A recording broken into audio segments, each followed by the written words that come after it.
جامع ترمذی میں حدیث ہے، جو شخص بھی یونس علیہ السلام کی دعا کے ساتھ اللہ کی طرف متوجہ ہوا، اللہ تعالیٰ اسے محروم نہیں لوٹائے گا۔ لا الہ الا انت سبحانک انی من الظالمین، اور قرآن میں بھی ہے کذالک ننجی المؤمنین، ہم مومنین کو بھی نجات دیں گے جس طرح یونس کو دی تھی اس دعا کی برکت۔ میرا تو کلپ ہے مصیبت اور پریشانی سے بچاؤ کے 3 وظائف، اس میں سے ایک وظیفہ یہ ہے، دوسرا حسبنا اللہ و نعم الوکیل، تیسرا یا حی یا قیوم برحمتہ۔ صبح و شام کے اذکار جو ہیں وہ اگر فرض نماز سے پہلے کر لیے جائیں تو فجر کا وقت داخل ہونے کے بعد صبح کے اذکار کر سکتے ہیں آپ، ٹھیک ہے جی، ختم سحری کے فوراً بعد، چاہے فجر پڑی ہو، کیوں؟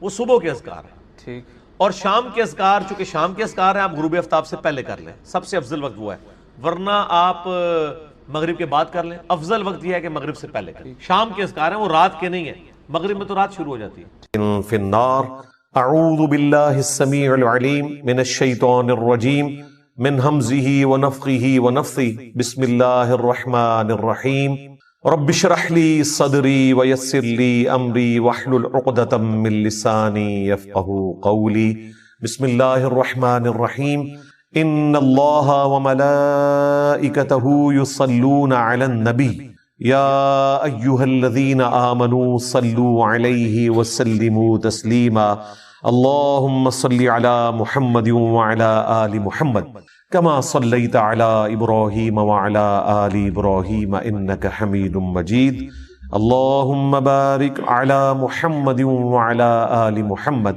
کما بارکت علی ابراہیم وعلی آل ابراہیم انک حمید مجید، اللہم ربنا آتنا فی الدنیا حسنہ وفی الآخرۃ حسنۃ وقنا عذاب النار، ربنا آتنا من لدنک رحمہ وہیئ لنا من امرنا رشدا، لا الہ الا انت سبحانک انی کنت من الظالمین، حسبنا اللہ ونعم الوکیل، یا حی یا قیوم برحمتک استغیث، ولا حول ولا قوة الا باللہ العلی العظیم، آمین۔ الحمدللہ آج 15 جون 2025 کو سنڈے کے دن ہماری یہ قرآن کلاس نمبر 219 نمبر کی اسٹوڈیو ریکارڈنگ ہونے جا رہی ہے۔ آج انشاءاللہ تعالی ہم سورۃ الانبیاء سورت نمبر 21 سے سٹارٹ کریں گے۔ آج پارہ نمبر 17 کا بھی آغاز ہو رہا ہے اور پہلی سورت الانبیاء ہے۔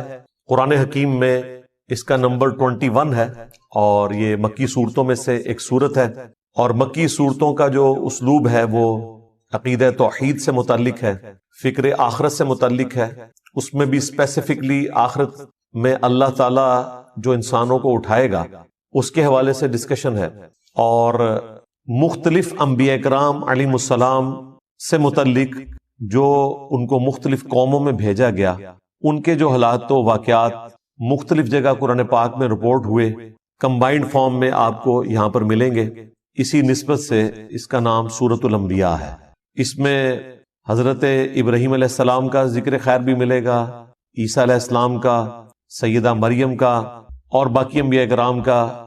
بعض کا نام آیا ہے، بعض کا تھوڑا تفصیلی ذکر آیا ہے، اور کنکلوژن اس کی اللہ کے محبوب صلی اللہ علیہ وآلہ وسلم کو جو اللہ تعالیٰ نے ٹائٹل دیا وما ارسلناک الا رحمۃ للعالمین، اس پہ جا کر یہ صورت کنکلوڈ ہوگی۔ انبیاء کرام علیہ السلام سے متعلق عقیدہ کیا ہونا چاہیے اور انبیاء کرام کا اپنا کیا عقیدہ ہوتا تھا، یہ دونوں چیزیں اس صورت کے اندر بیان ہوگی۔ عام آدمی جس نے قرآن کبھی ترجمے سے نہیں پڑھا، اس سے اگر پوچھا جائے کہ سورۃ الانبیاء میں کیا ہوگا، تو عموماً جو آپ کو ان پڑھ جاہل قسم کے لوگ علماء میں سے بھی اور واعظین میں سے بھی، وہ آپ کو یہی کہتے سنائی دیں گے کہ جی اس میں انبیاء کرام کی خوبصورتی کا بیان ہوگا، ان کی آنکھیں کیسی تھیں، ان کے بالوں کا رنگ کیسا تھا، وہ اس قسم کی باتیں بیان کرتے ہیں اور ممبروں سے کرتے ہیں۔ سورۃ الانبیاء سے بہتر اور کوئی صورت نہیں ہے بات بتانے کے لیے کہ انبیاء سے متعلق آپ کا کیا عقیدہ ہونا چاہیے اور انبیاء کا عقیدہ توحید اپنا کیا تھا، یہ دونوں باتیں اس میں بیان ہوئی ہیں۔ اور ہمارے سب کانٹیننٹ میں جو دین تصوف نے عقائد کی خرابی پروپیگیٹ کر دی ہے، اس کی جڑ کاٹنے کے لیے ایک صورت کافی ہے، چھوٹی سی صورت ہے، اور عقیدہ توحید کو بھی واضح کرے گی، انبیاء کرام علیہ السلام کے اپنے سٹیٹس کو بھی واضح کرے گی کہ انبیاء کے بارے میں آپ نے کیا عقیدہ رکھنا ہے، ان کو منی گاڈ نہیں بنانا، اور انبیاء کرام ہر مشکل ہر پریشانی میں اپنے رب کی طرف رجوع لاتے تھے، اس کا ذکر بھی آپ کو اس میں ملے گا۔ یہ ڈومیننٹ چیز ہے سورۃ الانبیاء کے حوالے سے۔ سٹارٹ ہی میں آپ کو نبی الاسلام کا جو ذکر خیر ہے، آپ کی جو دعوت توحید ہے، اس کے مقابلے پر مشرکین عرب نے جو آپ کو رسپانس کیا اور جو آپ کے لیے غلط زبان استعمال کی، آپ علیہ السلام کو جو تانے دیے، اور اس پر جو اللہ تعالیٰ کا جواب ہے، شروع کی چند آیات میں ہی آپ کو عقیدہ کلیئر ہو جائے گا۔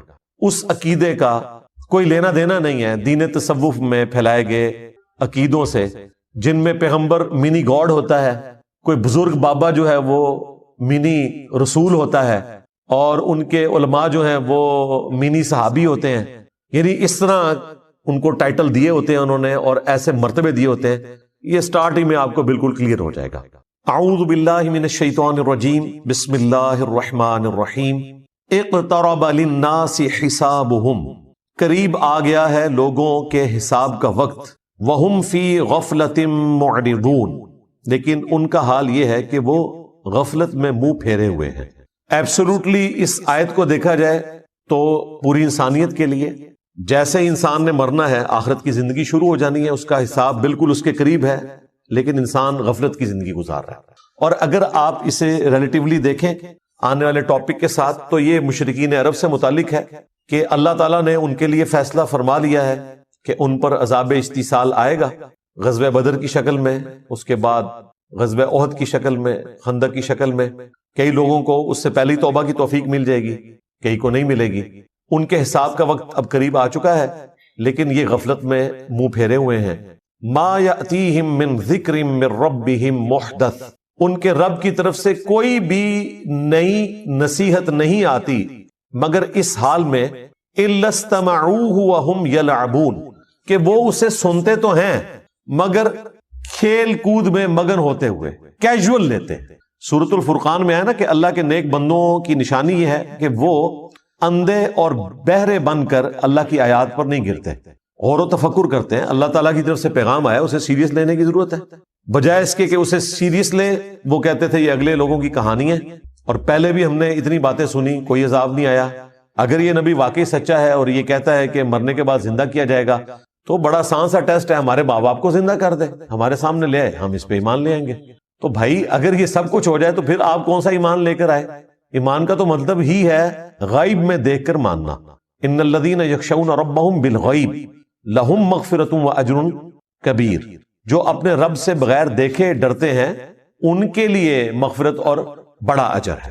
دیکھ کر تو سب نے مان لینا ہے۔ تو اللہ تعالیٰ فرما رہا ہے ان کے پاس کوئی بھی نصیحت آتی ہے، قرآن کی کوئی بھی صورت نازل ہوتی ہے، آیات نازل ہوتی ہیں، تو وہ اسے کیجول لیتے ہیں، اس حال میں سنتے ہیں کہ وہ کھیل میں مگن ہے۔ آج مسلمانوں کا بھی یہی حال ہے۔ مسلمان تو خیر اس سے بھی پیچھے چلے گئے، وہ کم از کم سن لیتے تھے، یہ تو سننے سے بھی قاصر ہے، عربی آتی نہیں ہے، ترجمہ سنتے نہیں ہیں۔ لاہیۃ قلوبہم، ان کے دل غافل ہو چکے ہیں، وَأَسَرُّ النَّجْوَى، اور یہ آپس میں سرگوشیاں کرتے ہیں، الذین ظلموا، جو کہ ظالم لوگ ہیں، اور کہتے کیا ہیں؟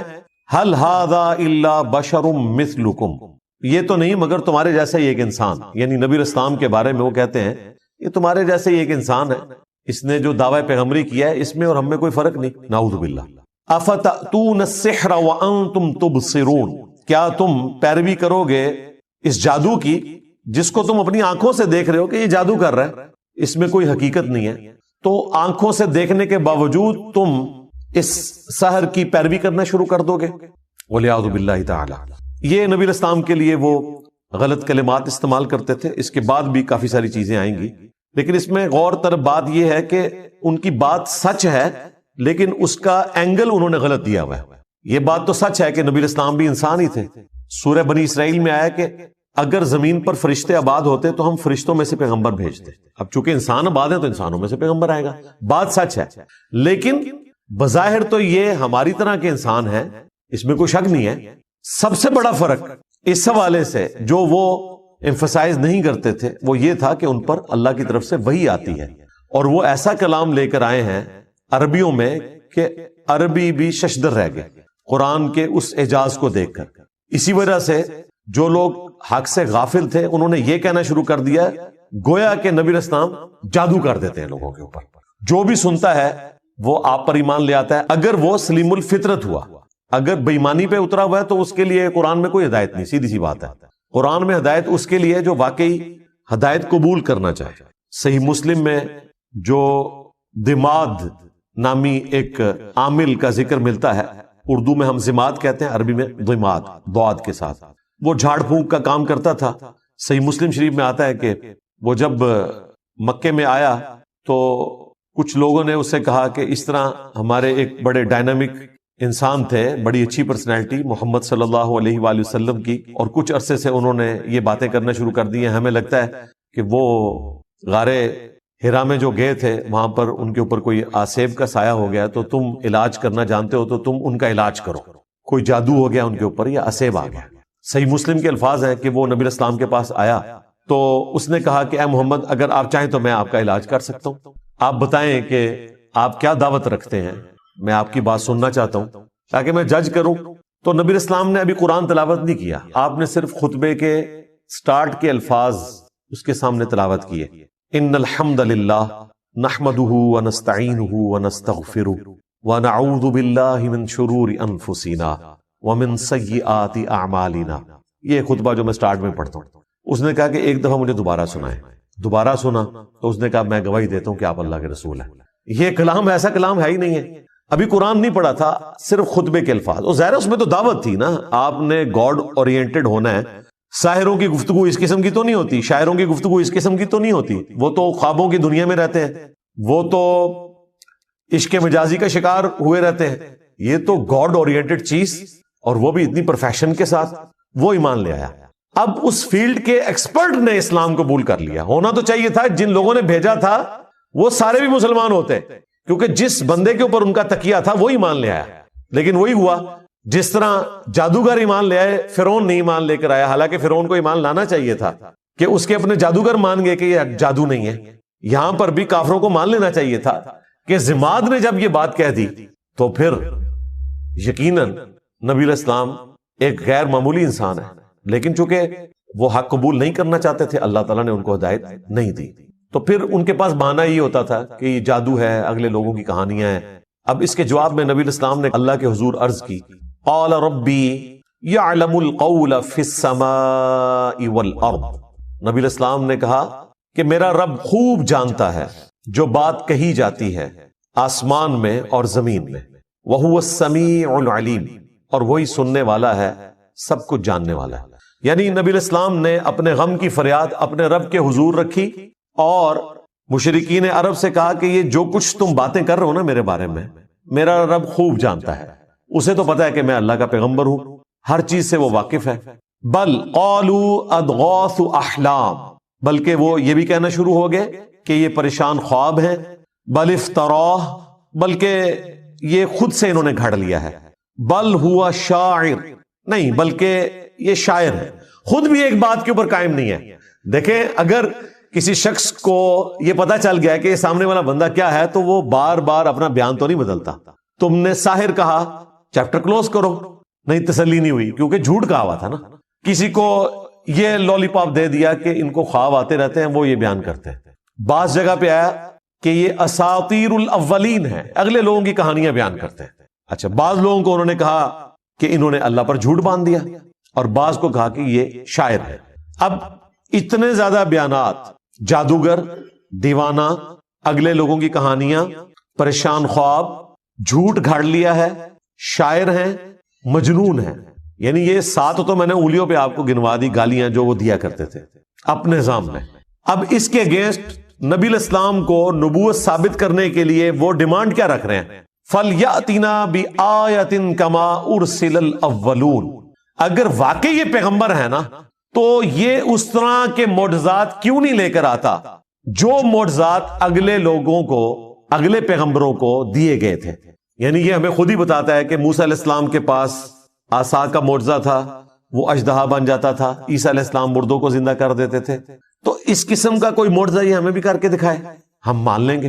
اچھا، یہاں تک اگر بات دیکھی جائے تو لاجیکلی ان کی بات درست ہے کہ جو پیغمبر عوام کے سامنے اگلے انبیاء کے واقعات بیان کر کے اور ان کے معجزات بتا کر دعوی نبوت کر رہا ہے، تو اس کا منطقی نتیجہ یہ ہے کہ اس کے مخاطبین اس سے کہیں کہ اچھا یہ جو آپ بتا رہے ہیں آپ بھی کر کے بتائیں نا، تو ہم آپ پر ایمان لے آئیں گے۔ تو یہ ڈیمانڈ کوئی غلط نہیں تھی ان کی، لیکن اللہ کا فیصلہ کچھ اور تھا۔ اللہ تعالیٰ نے اس کے جواب میں کیا فرمایا؟ اس جگہ پر ہر جگہ جواب ڈیفرنٹ آئے گا، یہاں پر کیا جواب آیا؟ ما آمنت قبلہم من قریۃ اہلکناہا، ان سے پہلے جو بستیاں ہلاک کر دی گئیں ان کے رہنے والے بھی ایمان نہیں لے کر آئے تھے۔ افہم یؤمنون، تو کیا اب یہ لوگ ایمان لے آئیں گے؟ یعنی اللہ تعالیٰ نے اپنا ایک رول بتا دیا کہ اگلے انبیاء کے ماننے والوں کی ڈیمانڈ کے اوپر ہم نے منہ مانگے معجزات دکھائے، تو اس کا اینڈ رزلٹ یہی نکلا کہ ایمان وہ نہیں لے کر آئے۔ تو ان کے ساتھ بھی یہی ہونا ہے، اگر ہم نے ان کا منہ مانگا معجزہ دکھا دیا تو یہ ایمان نہیں لائیں گے۔ لیکن اس کے بعد رزلٹ کیا نکلے گا؟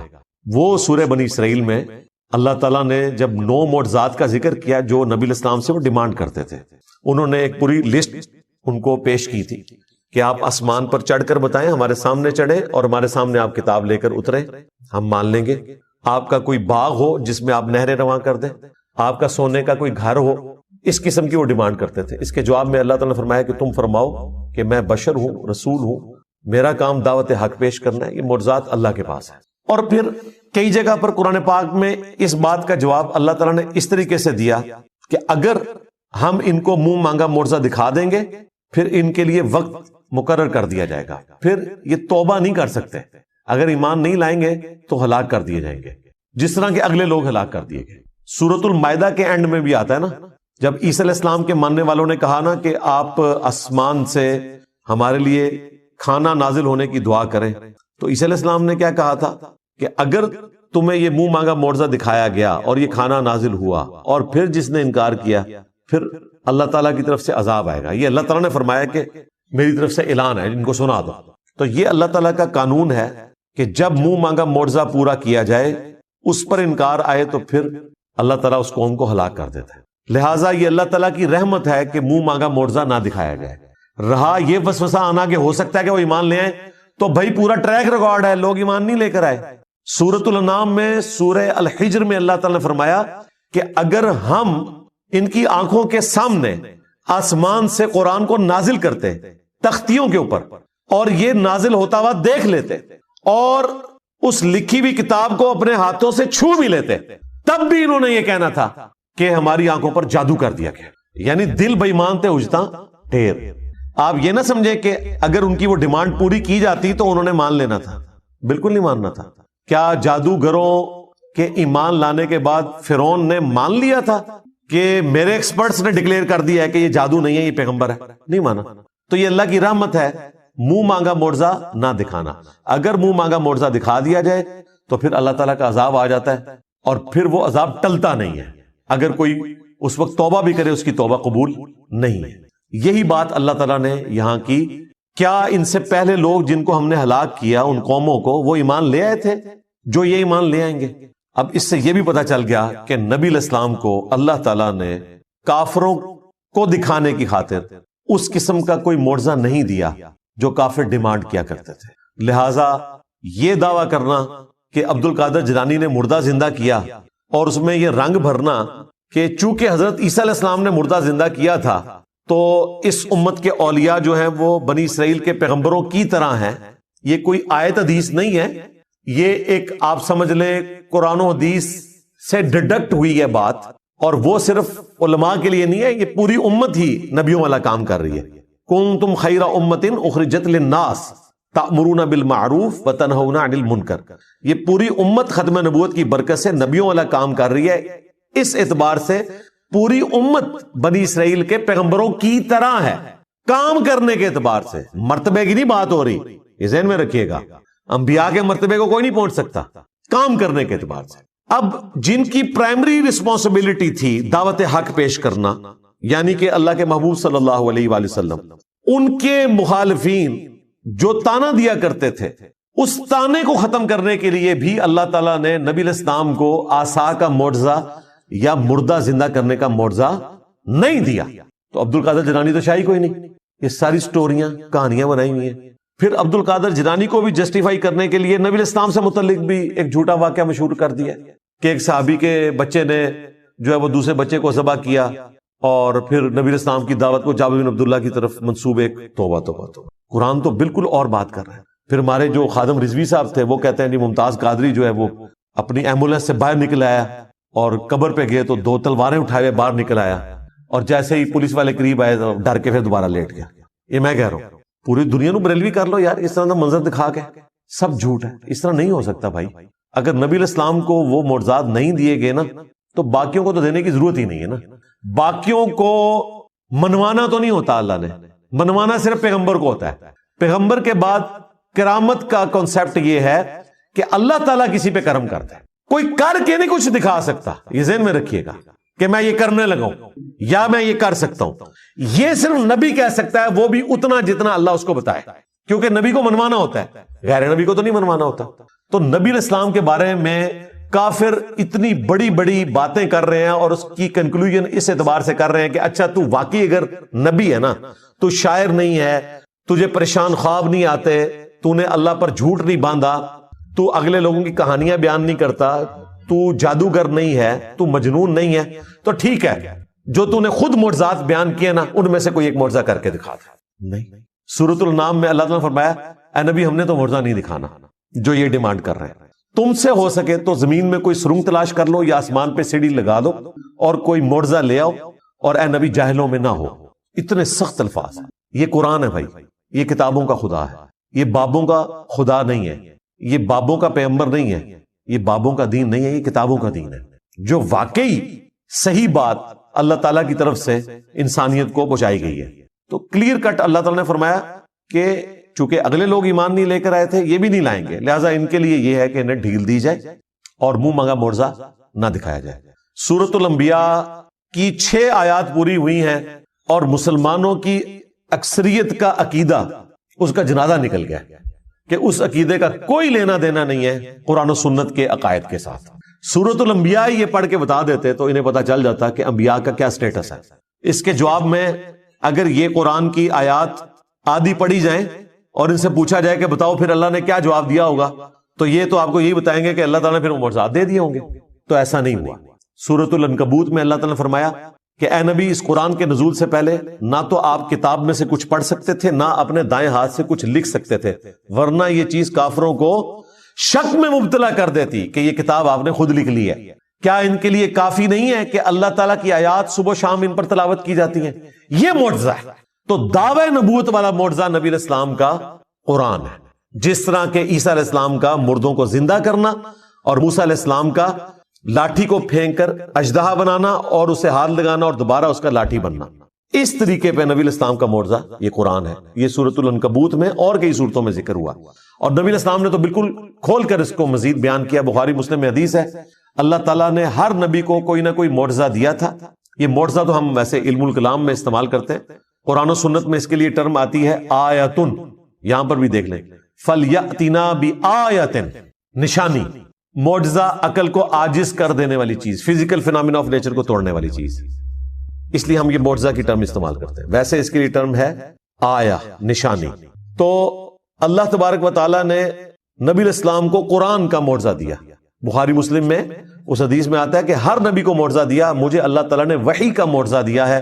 میں اللہ سے امید کرتا ہوں قیامت کے دن سب سے زیادہ متبعین میری امت سے ہوں گے، کیونکہ اللہ تعالیٰ نے مجھے ایک یونیک معجزہ دیا ہے، وحی کا معجزہ. اور وہ بخاری مسلم میں آتا ہے کہ جنتیوں کا نصف امت محمدیہ سے ہے صلی اللہ علیہ وآلہ وسلم، کیونکہ معجزہ سب سے بڑا ہے. لاجیکلی اس سے بیسٹ کوئی آپشن ہو نہیں سکتا تھا. ختم نبوت کے بعد اگر انسانی ہسٹری نے ہزاروں سال تک چلنا ہے اور کسی پیغمبر نے نہیں آنا اور اس آخری پیغمبر نے قیامت تک کے لیے پیغمبر ہونا ہے، تو اس کا لازمی نتیجہ ہے کہ اس کا معجزہ بھی پھر قیامت تک زندہ رہے. یہ ختم نبوت کا تقاضا تھا اور وہی اللہ نے کیا کہ اس کتاب کو محفوظ کر دیا. انا نحن نزلنا الذکر وانا لہ لحافظون، بے شک اس ذکر اللہ کی یاد دہانی کروانے والی کتاب کو ہم نے نازل کیا، ہم ہی اس کی حفاظت کرنے والے. اگلی کتابوں کی حفاظت اس لیے نہیں ہوئی کہ کتابیں بدلتی تھی تو نیا پیغمبر آ جاتا تھا اور بتا دیتا تھا کہ یہ گڑبڑ ہو گئی ہے، یہ ٹیمپر ہو گیا. اب چونکہ پیغمبر نے نہیں آنا، ختم نبوت ہو چکی ہے. اب بھی اگر کتاب بدل جاتی تو ہم سارے جنتی ہو جاتے. ہمارے پاس سب سے بڑا بہانہ آ جاتا کہ یا اللہ ہمارے پاس تو پیغمبر بھی کوئی نہیں، اور پیغمبر جو کتاب چھوڑ کر گئے تھے وہ تبدیل ہوگی، ہم کہاں سے ہدایت حاصل کرتے. اس لیے اللہ تعالیٰ نے اس کتاب کو محفوظ کیا. یہ قیامت تک کے لیے نبی علیہ السلام کا معجزہ ہے. 2 خصوصیات ہیں رسول اللہ کی ایسی جو آپ کو ممتاز کرتی ہیں باقی انبیاء سے. ویسے تو بہت ساری ہیں، یہ ڈومیننٹ. ایک آپ علیہ السلام کا معجزہ کتاب کی شکل میں ہے، اگلے انبیاء والا معجزہ نہیں ہے. ویسے آپ کے معجزات بخاری مسلم میں رپورٹ ہوئے، کبھی مبارک انگلیوں سے پانی کے چشمے جاری ہوئے، لیکن وہ صرف صحابہ کے اندر ان کے ایمان میں اضافے کے لیے. یہ کبھی نہیں ہوا کہ آپ نے کافروں کو کہا ہو کہ یہ دیکھو میں اپنی انگلیوں سے پانی کے چشمے جاری کرنے لگا ہوں. میں آپ کو دعوے سے کہتا ہوں کہ یہ اتنا بڑا معجزہ تھا کہ شاید چند لوگوں کی قسمت بدل جاتی، لیکن اللہ نے کہا کہ ان کی مرضی کا میں نے معجزہ بتانا ہے، ان کے سامنے نہیں ہوگا. ہاں، یہ جتنے معجزات آئے ہیں یہ مسلمانوں کے سامنے ہوئے ہیں. مسلم شریف میں آیا کہ 2 درخت اپنی جڑوں سے اکھڑے نبی علیہ السلام کے اشارہ کرنے پہ، اور وہ مل گئے. نبی علیہ السلام رفع حاجت کے لیے اس کے پیچھے گئے اور پھر دوبارہ سے وہ اپنی جگہ پر چلے گئے. صحیح بخاری میں آیا کہ عبداللہ ابن مسعود کہتے ہیں ہم حضور کے ساتھ بعض اوقات کھانا کھاتے تھے تو لقمے میں سے اللہ کی تسبیح کی آواز آتی تھی. اسی طریقے سے صحیح بخاری میں آیا نبی علیہ السلام کو ملنے کے لیے اصحاب آئے، آپ نے ان کو ایک لاٹھی دی جو ٹارچ کی طرح روشن ہو گئی، اور جب وہ ایسی پگڈنڈی پر پہنچے جہاں سے راستہ مختلف تھا تو اس کے پھر 2 حصے ہو گئے، آدھی روشنی ان کے ساتھ چل پڑی، آدھی ان کے ساتھ. تو اس طرح کے معجزات نبی علیہ السلام کی مبارک زندگی میں صحابہ کے ساتھ بھی ہوئے ہیں، لیکن وہ صحابہ کی کرامت نہیں ہے، نبی علیہ السلام کا معجزہ ہے. صحیح بخاری میں آیا کہ ایک صحابی جن کو کافروں نے قید کر دیا تھا، ان کے لیے انگوروں کا ایک خوشہ آ گیا اور وہ کھا رہے تھے، اور جن لوگوں نے قید کیا وہ ایک دم پریشان ہو گئے. اللہ تعالیٰ کی طرف سے غیبی مدد آئی. صحیح بخاری میں آتا ہے ایک صحابی کو جب بے دردی سے شہید کیا گیا، ان کی لاش کی حفاظت کے لیے بہت زیادہ بھیڑیں آ گئیں، مکھیاں، شاید کی مکھیاں یا دوسری، اور ان کی لاش کی بے حرمتی نہیں ہونے دی. دوسری طرف حضرت حمزہ کی لاش کی بے حرمتی ہوگی. تو اللہ تعالیٰ جب چاہتا ہے اس طرح کی چیزیں دکھاتا ہے. نبی علیہ السلام کی مبارک زندگی میں جو صحابہ کرام کے ساتھ اس قسم کے واقعات ہیں نا، وہ نبی علیہ السلام کے معجزات ہیں. آپ کے دنیا سے جانے کے بعد صرف معجزہ یا کرامت یہ ہے کہ کوئی شخص دعا کرے اور اللہ تعالیٰ اس کی دعا قبول کر لے، اور وہ بھی فزیکل فینومینا کے اندر. یہ ذہن میں رکھیے گا. جس طرح دلائل النبوہ امام بیہقی کی کتاب میں آتا ہے کہ انس ابن مالک کے کسان نے کہا کہ اس دفعہ بارشیں نہیں ہوئی ہیں، لگتا ہے کہ ہم قحط کا شکار ہوں گے. تو انہوں نے اپنی زمین میں کھڑے ہو کر دعا کی، اور تھوڑی دیر بعد جب واپس آئے تو کسان سے کہا کہ چیک کرو بارش ہوئی ہے کہ نہیں. تو وہ گیا تو بارش شروع ہوگی صرف ان کی زمین کے اوپر. تو یہ فزیکل فینومینا آف نیچر ہے نا، بارش ہونا فزیکل فینومینا ہے. صرف دعا قبول ہوئی کہ اللہ تعالیٰ نے بادل بھیج دیے. تو کر کے دکھانا اس طرح کی کوئی کرامت نہیں. یہ تخت بلقیس کا واقعہ بھی ہم بھی اسے سمجھانے کے لیے کبھی کبھار کرامت کہہ دیتے ہیں، ایکچولی وہ کرامت کوئی نہیں ہے، وہ تو دعویٰ ہے. وہ اسی طریقے سے ہے جس طرح میں دعویٰ کروں کہ میں آپ کو بلٹ ٹرین میں 1 گھنٹے کے اندر اندر یہاں سے کراچی بھجوا سکتا ہوں اگر بلٹ ٹرین ہو، اور میں اسے پورا کر دوں.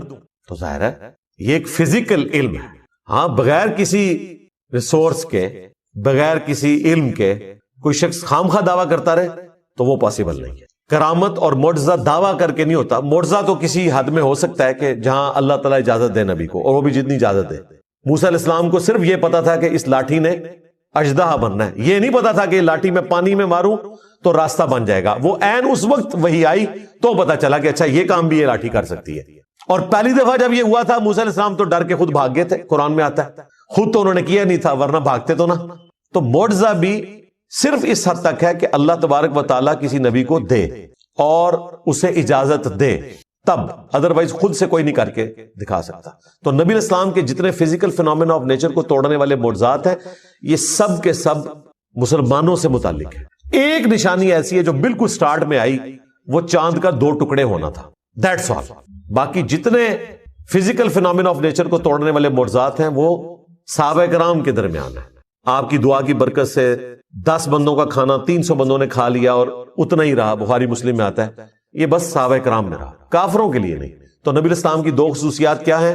آپ کا معجزہ اگلے انبیاء والا نہیں، دعوی نبوت والا قرآن ہے، چونکہ آپ کی نبوت قیامت تک کے لیے. اور دوسری خصوصیت، اگلے انبیاء کا انکار کرنے پر اللہ کی طرف سے آسمان سے عذاب آتا تھا، چنگھاڑ کی شکل میں، پتھروں کی بارش کی شکل میں، سمندر میں غرق ہونے کی شکل میں، وبائی امراض کی شکل میں. لیکن نبی علیہ السلام کے کیس میں اس طرح کا کوئی عذاب نہیں آیا.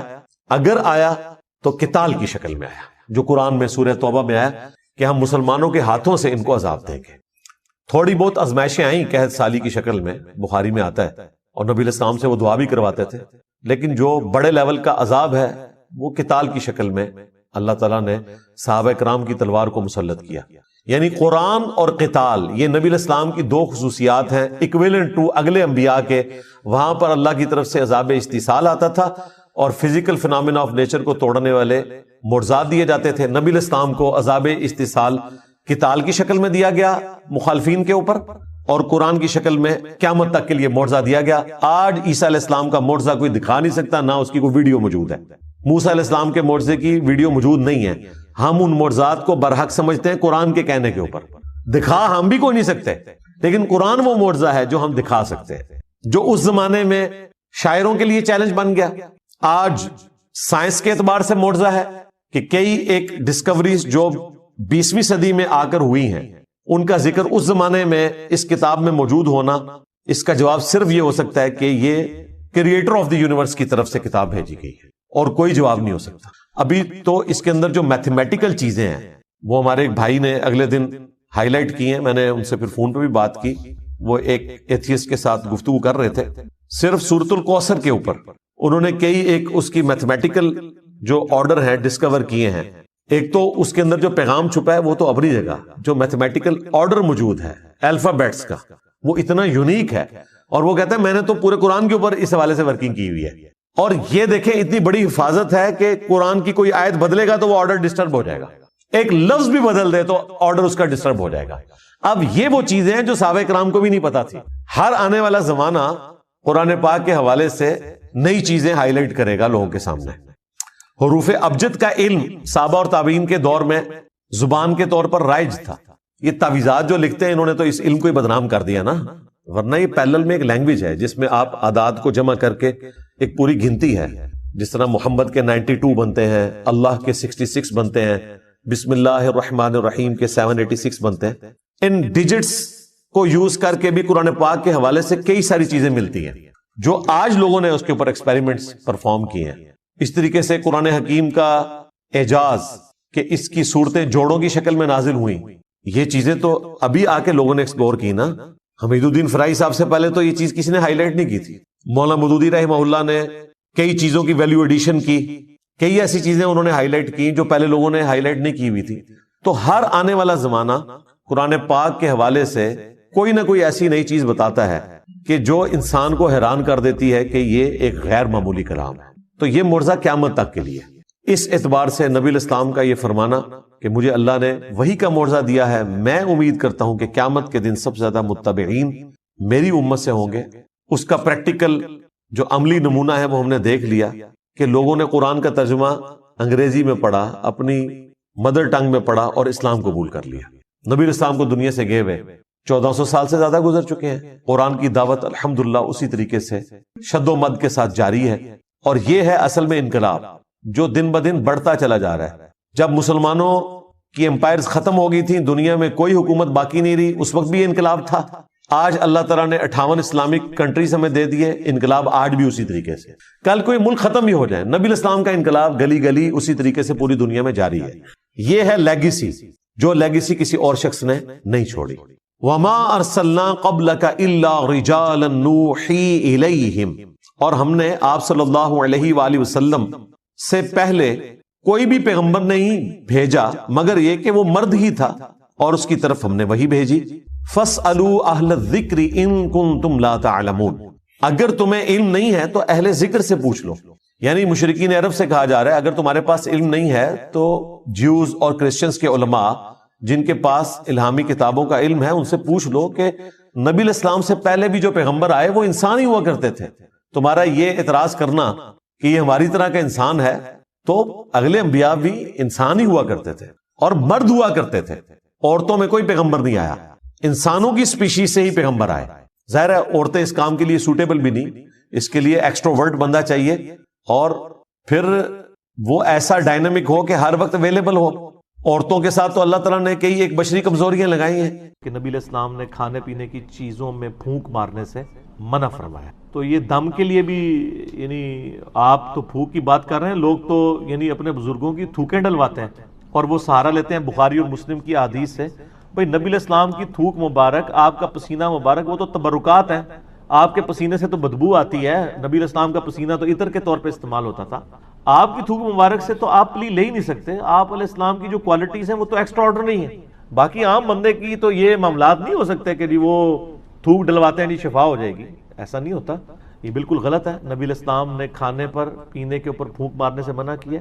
رہا دم والا معاملہ تو وہ بخاری مسلم میں موجود ہے کہ نبی علیہ السلام خود اپنے آپ کو بھی دم کیا کرتے تھے. المعوذات، آخری 3 سورتیں پڑھ کے، رات کو سونے سے پہلے 3 دفعہ پڑھ کے، یعنی 3 سورتیں ایک دفعہ پڑھی، پھونکا ہاتھوں پہ، پورے جسم پہ مل لیا، پھر دوسری بار، پھر تیسری بار. اور اما عائشہ کہتی ہیں کہ جب نبی علیہ السلام بیمار ہو گئے، بخاری کے الفاظ ہیں، تو پھر میں یہ صورتیں پڑھ کے آپ کے مبارک ہاتھوں پہ دم کر کے آپ کے ہاتھوں کو آپ کے جسم پہ پھیر دیتی تھی. اپنے ہاتھوں کو نہیں سر، پوائنٹ ٹو بی نوٹڈ. نبی علیہ السلام کے ہاتھ برکت والے، حضور کے ہاتھوں پہ پڑھ کے حضور کے ہاتھوں کو جسم پہ پھیر دیا کرتی تھی. یعنی شیاطین، جنات، جادو اور نظر بد کے اگینسٹ یہ المعوذات 3 پناہ دینے والی صورتیں ہیں. سورہ الاخلاص، سورۃ الفلق اور سورۃ الناس، قرآن حکیم کی آخری 3 صورتیں. یہ والا دم تو ٹھیک ہے، لیکن پانی کے اوپر دم کرنا اور پانی کے اوپر یعنی پھونک مارنا یہ جراثیم والا معاملہ ہے. ایون جامعہ ترمذی کے اندر یہ بھی حدیث موجود ہے کہ نبی صلی اللہ علیہ وآلہ وسلم نے فرمایا کہ اگر کوئی شخص پانی پیے نا تو وہ پانی کے اندر سانس نہ لے. سانس لینے، کیونکہ سانس لینے سے بھی تو پھونک چلی جائے گی نا، یعنی گلاس کو اپنے منہ سے ہٹا کے سانس لے. اور اسی حدیث کے اندر الفاظ ہیں، ایک صحابی کہتے ہیں کہ اگر پانی پیتے ہوئے اس میں کوئی تنکا آ جائے پھر میں کیا کراں؟ وہی سوال ہے نا. اور کیا عورتیں کیا بچوں کے لیے دودھ ابال کے دیتی ہیں نا، وہ ملائی ہٹانے کے لیے پھونک مار دیتی ہیں. وہ صحابی نے بھی پوچھ لیا اسی حدیث کے اندر ابو داؤد ترمذی میں کہ یا رسول اللہ اگر تنکا آ جائے تو آپ میں تنکا نکال کے باہر کر، پھونک کیوں مارنی ہے؟ تو یہاں پہ بھی میں یعنی کب کسی کو دیکھتا ہوں نا، میں رات کو وہ بھائی مجھے کہتی ہے نماز کے بعد نا وہ کشمیری چائے تو لے آنا میرے لیے. تو میں لینے گیا تو وہ جو لفافے اٹھا رہا ہے نا پہلے اس میں پھونک مارتا ہے، اس کو کھولنے کے لیے اس میں چائے ڈالتا ہے. تو میں نے اس کو کہا یار یہ پھونک مارنا منع ہے، نبی علیہ السلام نے منع فرمایا. تم مطلب پھونک مارنی بھی ہے، آپ یعنی باہر ویسے پھونک مار لیں، اس کو لفافے کو کھولنے کے لیے پھونک مارنے کی ضرورت نہیں ہے. لفافہ ایسے کھولیں، اس میں چائے ڈال لیں. یعنی آپ منہ سے کام جو کر رہے ہیں وہ آپ ہاتھ سے کر لیں. جو میں نے بتایا ابو داؤد ترمذی میں الفاظ ہیں، نبی علیہ السلام نے فرمایا ہے کہ تو نے تنکا ہٹانا ہے تو وہ ہاتھ سے ہٹا لے، پھونک نہ مار اس میں، اور سانس بھی نہیں لے گا، سانس بھی اس کے اندر پانی کے اندر نہیں لے. ٹھیک ہو گیا؟ تو یہ پھونک مارنے والا غلط ہے. باقی جو دم والا معاملہ ہے، پانی کے اوپر آپ دم نہیں کریں گے، اپنے ہاتھوں کے اوپر دم کریں، وہ تو سنت ہے، وہ ٹھیک ہے. پانی وغیرہ کے اوپر ان چیزوں کے اوپر نہیں کرنا چاہیے، کوئی ثابت نہیں. اچھا، اپنا حال یہ ہے کہ میلاد کے جلوس کے اندر ہزاروں بندہ ہوتا ہے، اور جیسے ہی زور کی نماز کا وقت ہوتا ہے 99% لوگ اپنے گھروں کو لنگر اور نیاز لے کے چلے جاتے ہیں. مسجد میں 1% لوگ بھی مشکل سے جاتے ہیں. اور تھوڑی دیر پہلے لگ رہا ہوتا ہے کہ اس وقت دنیا میں اگر سب سے بڑے عاشقان رسول ہیں تو وہ اس مجمع کے اندر موجود ہیں. دوسری طرف 10 محرم کے جلوس کے اندر لگ رہا ہوتا ہے کہ آج اگر کوئی بھی یزید سامنے آئے گا وہ بچے گا نہیں، کیونکہ یہ عاشقان حسین نکلے ہوئے ہیں. اور جیسے ہی زور اور عصر کی نماز کا وقت ہوتا ہے اور وہ ان جلوسوں کے دوران ظہرین کی نماز پڑھاتے ہیں نا، تو 99% لوگ سائڈ پہ ہو جاتے ہیں. ساڑھے کپڑے پلیدنے، پلیدو کپڑے پلید رہے، مسلمان اور کپڑے پلید، اور چند لوگ آپ کو نماز پڑھتے ہوئے نظر آئیں گے. یہ پریکٹیکلی مسلمانوں کی حالت ہے.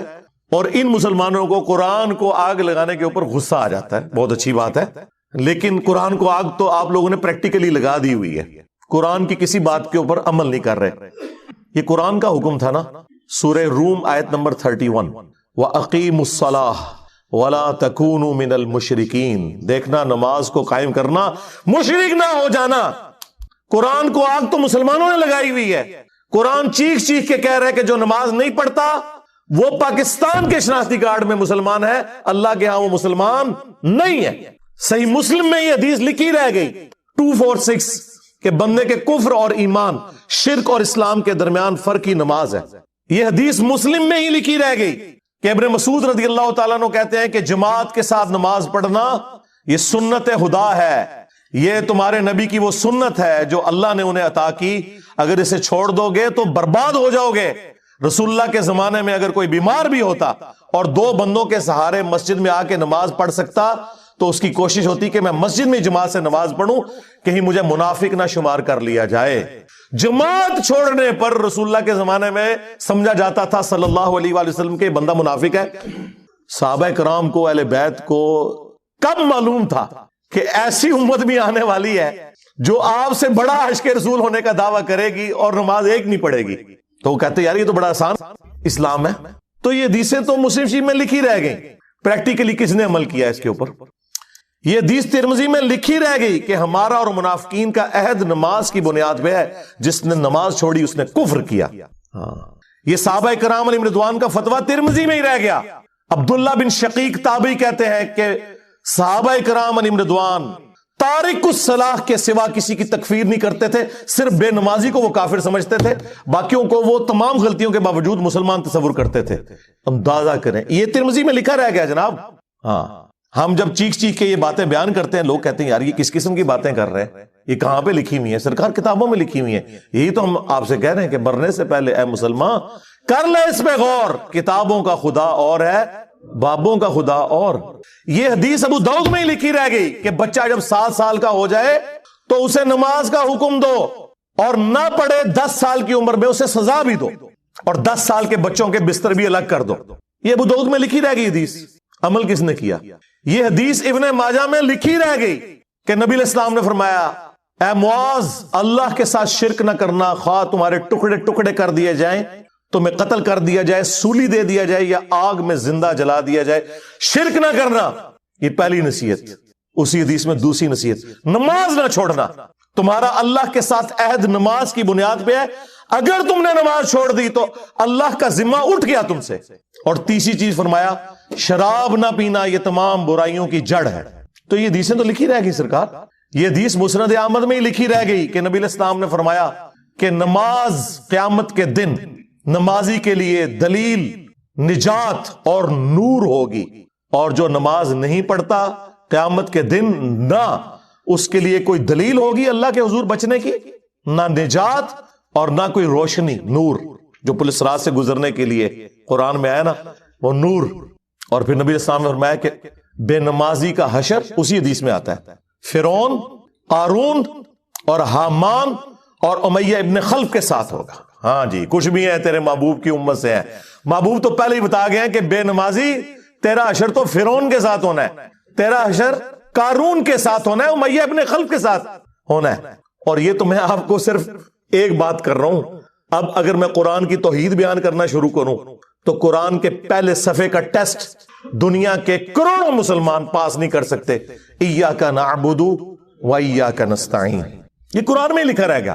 ماشاءاللہ فجر کی نماز میں یہ پڑھ کے نکلتا ہے, اور مسجد کے ساتھ جو دربار ہے ریگولرلی حاضری دے کے اس بابے سے بھی مانگ کے گھر آتا ہے. تو کہ نماز تو پڑھی, تو مسلمان ہے, تیری ہر نماز کی ہر رکعت میں تو یہ نہ پڑھے تیری نماز ہی نہیں ہوتی. ایاک نعبد و ایاک نستعین, اے اللہ عبادت بھی تیری کریں گے, دعا بھی تجھی سے مانگیں گے, مدد بھی تجھی سے مانگیں گے.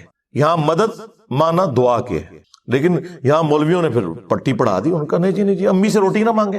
اندازہ کریں قرآن کا مذاق اڑا رہے ہیں, حالانکہ انہیں پتہ ہے کہ قرآن میں یہ آیت موجود ہے وَتَعَاوَنُوا عَلَى الْبِرِّ وَالتَّقْوَى وَلَا تَعَاوَنُوا عَلَى الْإِثْمِ وَالْعُدْوَانِ, نیکی اور پرہیزگاری کے کاموں میں ایک دوسرے کی مدد کرو اور برائی میں الگ رہو.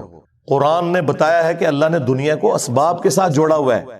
یہاں ایاک نستعین میں دعا کے اعتبار سے بتایا جا رہا تھا کہ غیر اللہ سے نہیں کرنی, ظاہری اسباب کا تو قرآن میں حکم ہے. لیکن دیکھ لیں, اور پھر جس شان سے اللہ تعالیٰ نے سورۃ النمل میں ذکر کیا, حیران کن بات آپ کو بتاؤں, اہل تشیع کے ہاں صبح و شام کی دعاؤں میں سنت اذکار میں سورۃ النمل کی آیت نمبر 62 پڑھی جاتی ہے. ترجمہ نہیں کبھی کسی نے پڑھا, اور ہمارے جن اسٹوڈنٹس نے پڑھا جو شیعہ مکتب سے تعلق رکھتے تھے, کیونکہ میں نے اس آیت کو اتنی دفعہ کوٹ کیا, انہوں نے کہا ہم تو یہ صبح شام پڑھتے ہیں, ترجمہ پڑھا تو انہوں نے کہا یار یہ آیت پڑھ کے بھی سب سے زیادہ شرک ہم کر رہے تھے, کیونکہ اس آیت کے اندر کیا لکھا ہے, امن یجیب المضطر اذا دعا, بھلا بتاؤ کون ہے جو تکلیف میں گھرے ہوئے شخص کی فریاد کو سنتا ہے, وَيَكْشِفُ السُّوءَ, اور اس سے اس کی برائی کو تکلیف کو دور کر دیتا ہے, وَيَجْعَلُكُمْ خُلَفَاءَ الْأَرْضِ, اور تمہیں اگلوں کا خلیفہ کرتا ہے زمین پر, تمہارے ماں باپ کے مرنے کے بعد تم, تمہارے مرنے کے بعد تمہاری اولاد کو. أَإِلَٰهٌ مَّعَ اللَّهِ, کیا اللہ کے ساتھ کوئی اور معبود بھی ہے؟ قَلِيلًا مَّا تَذَكَّرُونَ, لیکن بہت کم ہی تم نصیحت حاصل کرتے ہو. بالکل صدق اللہ العظیم. بہت کم لوگوں نے نصیحت حاصل کی. اس آیت میں کلیئر کٹ لکھا ہے کہ جو اللہ کے سوا کسی اور سے دعا کرتا ہے گویا وہ اسے خدا بنائے ہوئے ہے. یا علی مدد کا مطلب سادہ نہیں ہے، اس کا مطلب ہے کہ آپ نے مولا علی کو اللہ کے مقابلے پر خدا تصور کر لیا. نہیں جی ہم تو انہیں اللہ کا بندہ مانتے ہیں. نہیں جناب، قرآن تو یہ کہتا ہے کہ اللہ کا بندہ مان کے یا بغیر بندہ مان کے. جب تمہارا یہ عقیدہ ہے کہ اللہ کے سوا کوئی تمہاری تکلیف دور کر سکتا ہے، جی پیچھے اللہ ہی ہے. اچھا اللہ پیچھے رکھنے سے یہ دیکھیں حدیث میں لکھا ہوا ہے نماز کا طریقہ. اور نہیں جی ہمارے امام صاحب نے بھی تو وہی کچھ بتایا نا، پیچھے تھے اتنے بھی نبی الاسلام نے. نبی الاسلام پیچھے رکھنے کے لیے، میرے نبی صاحب ہے ہی کوئی نہیں، تیرے بابے تھے شاہ ہی کوئی نہیں. اللہ پیچھے، رسول پیچھے، آگے تمہارے بابے. عزتیں اویل کی ہیں تم نے اللہ اور اس کے رسول کے نام کے اوپر، چندے کھائے ہیں تم نے رسول اللہ کے نام کے اوپر صلی اللہ علیہ وآلہ وسلم. سواریاں سوار کی ہیں تم نے مکے اور مدینے کے نام کے اوپر، اور غداری کی ہے اپنے دین کے ساتھ. ممبروں پہ چڑھ کے کہتے ہو قرآن و حدیث ڈائریکٹ نہ پڑھنا گمراہ ہو جاؤ گے. واہ، یہ کوئی یہودی یا نصرانی آ کے بات کرے ہم منہ توڑ دیں. جس طرح آج آگ لگانے کے اوپر قرآن کو ہمیں کتنا غصہ چڑھا ہوا ہے. تیرا مفتی ہر جمعے کو کھڑا ہو کے کہ قرآن اور بخاری ڈائریکٹ نہ پڑھنا گمراہ ہو جاؤ گے. آگ تو یہ لگا رہا ہے، وہ آگ تو ایک دن تھی، اس سے کوئی فرق نہیں پڑا. قرآن کے ملینز آف کاپیز دنیا میں موجود ہیں، ملینز آف حافظ قرآن ہے. قرآن کو کوئی آگ نہیں لگا سکتا، دنیا سے ختم نہیں کر سکتا. اصل جو چور چھپا ہوا ہے نا وہ تیرے اندر چھپا ہوا ہے. جو یہ علماء ہے، شیاطین، جنات اور انسانوں میں سے شیاطین، جو تمہیں یہ کہہ رہے ہیں قرآن ڈائریکٹ نہ پڑھنا گمراہ ہو جاؤ گے، اور تم کہتے ہو مفتی صاحب نے فرما دیا. سبحان اللہ. دنیا میں اگر کوئی مفتی صاحب لمبی داڑھی اور پگڑی اور ہاتھ میں تسبیح کے ساتھ آپ کو کوئی 2 نمبر چیز دے دیں، آپ ایک استری خریدنے کے لیے جائیں اپنے کپڑے کرنے کے لیے، اور اس پہ جعلی مور لگا کے وہ بندہ آپ کو وہ استری دے دے، اور آپ کو بعد میں پتا چل جائے اس نے دھوکہ کیا ہے، تو آپ کیا کہیں گے؟ مفتی صاحب نے فرما دیا استری شریف. آپ غصے میں بھرے ہوئے جائیں گے اور کہیں گے کہ تو داڑھی رکھ کے بےایمانیاں کر رہا ہے، کہیں گے نا. تو یہ داڑھی والے جو مولوی ممبروں پہ چڑھے ہوئے جھوٹ سکھا رہے ہیں آپ کو، ان کو کبھی آپ نے کہا نہیں. آپ فرق دیکھ لیں، جہاں آپ کی دنیا کا نقصان ہوتا ہے نا، نہ آپ کو مفتی کی داڑھی نظر آتی ہے. ہو سکتا ہے آپ جا کے آگ لگا دیں اس کی داڑھی کوئی، لیکن جہاں آپ کا دین کا نقصان ہو رہا ہے آپ کہتے ہیں مفتی صاحب نے فرما دیا. وہاں لاکھ چیختے رہے کہ یار یہ مفتی صاحب آپ کو اپنے بابوں کا دین بتا رہے ہیں، کتابوں میں دین کچھ اور لکھا ہوا ہے. ٹس سے مس نہیں ہوتے. تو یہ قرآن کی توحید کا ٹیسٹ نہیں تھے پاس کر رہے. ایک جاہل سے جاہل مسلمان کو بھی یہ بات سمجھ آنی چاہیے کہ بارش کون برساتا ہے؟ اللہ. ڈیوٹی کس کی ہے؟ فرشتوں کی. کیا ہم بارش فرشتوں سے مانگیں گے یا اللہ سے؟ تو بات ختم ہو گئی. جو ڈیوٹیاں لائی ہیں جی بابے دیا، اور چھڑ دے ڈیوٹیاں لائی ہیں، کدھر مر گئے ہو بابے کہ آج ہزاروں ایکڑ کے اوپر یوٹیوب کی جو ہارڈ ڈسک رکھی ہوئی ہے ان کے اوپر رسول اللہ کے خلاف گستاخانہ ویڈیوز رکھی ہوئی ہیں. بابا کدھر مر گئے؟ نگاہ مار کے کیوں نہیں ڈیلیٹ کرواتے؟ اوے بابا جی کہا کرتے تھے نا جی امت مر جائے، امام مالک فرماندے نے کہ حضور دیاں گستاخیاں ہو رہی ہیں اور امت زندہ ہے، بدلہ نہیں لیندی. امام مالک فرماندے تھے پھر امت زندہ کیوں ہے؟ پھر مر جائے ساری، پھر مر جائے ساری. پوری عالم اسلام اس وقت یا تو مر جائے، یا تو مر جائے سارا عالم اسلام، یا پھر حضور کی عزت پر پہرا دے. بس 2 باتوں میں سے ایک بات ہے. بس یا سارا اکٹھا ہو کے مر جائے تو یا پھر فرانس کو جواب دے. میں نے کہا تھا بابا جی رک جاؤ، صبر کرو، تو آڈے ہوتے کوئی اور شے اللہ نے چھاڑ دیتی ہے. امت بعد مرے، پہلے تیرے بابے کیوں نہیں مر جاندے بابیا جنہاں دی ڈیوٹیاں سن؟ غوث کتب ابدال، انہوں نے اپنے نبی کا کلمہ نہیں پڑھا ہوا، وہ کدھر مر گئے؟ جو کل تک اپنے مریدوں کو یوں دیکھ کے تو جلا کے راکھ کر دیتے تھے، آج اتنے بغیرت ہو گئے کہ وہ یوٹیوب سے ویڈیوز نہیں ڈیلیٹ کر سک رہے. لے جاؤ اپنے بابے تو، کسی کام نہیں نکلے. پہلے وہ مرن نا، امت تو بیچاری کچھ کر نہیں سکتی، بابوں کے پاس تو اتنے رائٹس ہیں. او بابا لبو جی ڈیوٹی ہے اتنے جتنے ہارڈ ڈسک پہ ہیں اتنے جس گوشت دی ڈیوٹی ہے انہوں لبو ذرا، اس سے میں 295 سیل آواں گا. امت مر جائے، تیرے بابے نہ مر جڑ، امت مر جائے. امت نو تے تسی مس گائیڈ کیتا ہے، شرک میں ڈبو دیا. او جی لاہور 1000 سال تو بابا بیٹھے ہے تے پال رہے لوگوں نو، چھڈ دے آج چندے بند کر دینا گورنمنٹ، کتے پھرن گے درباراں اوتے تواڈے، صفائی کرنے والا کوئی نہیں ہوگا. بند کراؤ آج چندے، بابا پال رہا ہے، تواڈے چندے دے پلدے نے تے تسی کہتے ہو بابا پال رہا ہے. شرم کی کوئی انتہا ہوتی ہے. یہ لوگ بات کرتے ہیں جی قرآن جل گیا تو پورے ملک کے اندر ہنگامے کھڑے کیے ہوئے. قرآن تم لوگوں نے جلایا ہے شرک پھیلا کے.